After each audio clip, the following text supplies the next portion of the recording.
Bienvenue dans ce décryptage. Aujourd'hui, on va se pencher sur un extrait tout simplement magistral. Juste 4 petites lignes tirées d'un poème de Banner Mulongo. C'est fou de se dire qu'on n'a pas besoin de centaines de pages pour complètement bouleverser une réalité.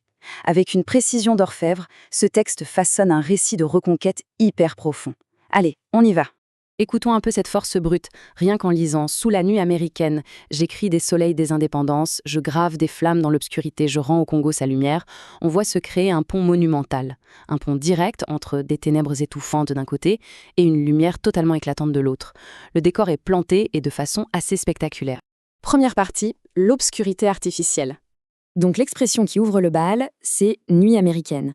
En fait, c'est littéralement une technique de cinéma. On tourne en plein jour avec des filtres spéciaux pour faire croire que c'est la nuit. Et l'utilisation de ce terme ici, ce n'est pas du tout un hasard. Ça indique d'emblée que l'obscurité qui pèse sur ce décor, c'est une illusion totale. Un pur mensonge visuel imposé de l'extérieur. Il faut vraiment s'arrêter une seconde sur ce tout premier mot, « sous ». On n'est pas dans la nuit, on est bien sous la nuit. Et mine de rien, ça change tout. Ça donne tout de suite un poids écrasant à la scène. On ressent presque physiquement cette espèce de chape de plomb là qui essaye de maintenir le récit dans le noir absolu. Deuxième partie, forger la lumière par les mots. Face à ce grand mensonge visuel, l'auteur réplique, et il le fait avec des verbes super actifs. J'écris, je grave, je rends. C'est fascinant d'observer cette escalade dans l'effort physique. On passe de l'acte fluide d'écrire à la force brute de graver la matière pour finir sur l'action solennelle de rendre, de restituer. L'énergie monte littéralement à chaque mot. Et c'est là qu'on assiste à un véritable choc frontal. D'un côté, on a ces forces écrasantes, la fameuse nuit américaine et l'obscurité. De l'autre, ça s'oppose sans aucun compromis à la puissance organique, brillante, des soleils et des flammes.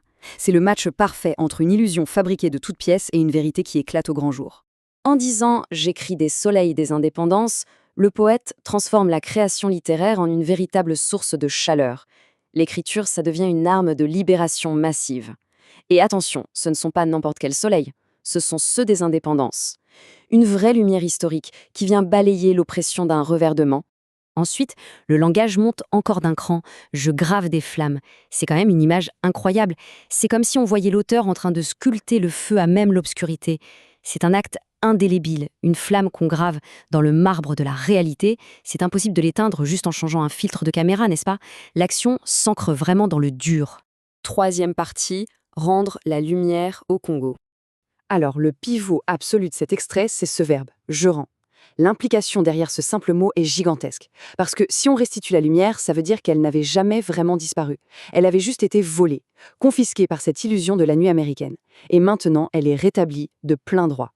C'est à ce moment-là que le poème atteint son apogée, son sommet triomphant. Je rends au Congo sa lumière. Par la seule force de ces mots, le poète fait littéralement exploser cette nuit artificielle. Le Congo retrouve sa condition d'origine, lumineuse, rayonnante, en repoussant les ombres pour de bon, juste par la volonté implacable de l'écriture. Pour conclure cette analyse, on est en droit de se poser une question fondamentale. Comment l'expérience toute simple de la lecture, comment de simples mots peuvent-ils vaincre de façon permanente une obscurité fabriquée et finalement remodeler la réalité? C'est ça, la magie de l'expression. C'est cette capacité à refuser les filtres qu'on nous impose pour faire jaillir une vérité incandescente. Une réflexion qui, assurément, va continuer d'illuminer les esprits bien après la fin de ce décryptage.